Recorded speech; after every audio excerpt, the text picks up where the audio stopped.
सोलापुरातील मदिना चौकात राहणाऱ्या 12 वर्षीय मुलाने आपल्या कौशल्याचा वापर करून एका स्पर्धेत मिळालेली सायकल व इतर जुने साहित्य वापरून अब्दुल्ला इम्रान मंगलगिरीने 9,000 रुपयात सायकल बनवून सर्वांना चकित केले आहे।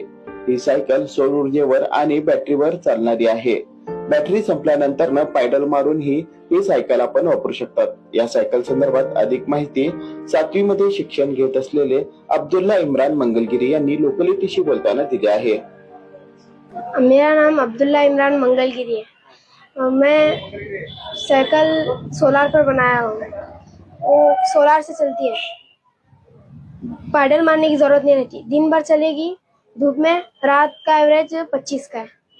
ये 6 मन है। ये इनाम में मिली थी। ये छोटे मोटे मैं चीज़ा बनाता था तो वैसे ही आ गया।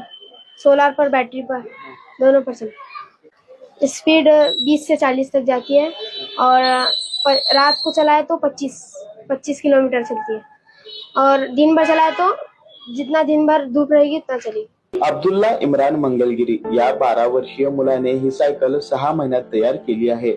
सायकलच्या हँडलवर बसवलेल्या सौर पॅनलच्या माध्यमातून बॅटरी चार्ज केली जाते। एवढेच नाही तर सायकलमध्ये digital speedometer, central lock system यासारखी वैशिष्ट्ये देखील जोडण्यात आली आहे। ही सायकल बॅटरीवर 25 किलोमीटर आणि संपूर्ण दिवस सौर ऊर्जेवर चालू शकते। विशेष म्हणजे त्याने ही संपूर्ण सायकल 9,000 रुपयात तयार केली आहे। या अनोख्या सायकलने रस्त्यावर अनेकांचे लक्ष वेधून घेतले आहे। Irfan Patel, news 18 local, Solapur.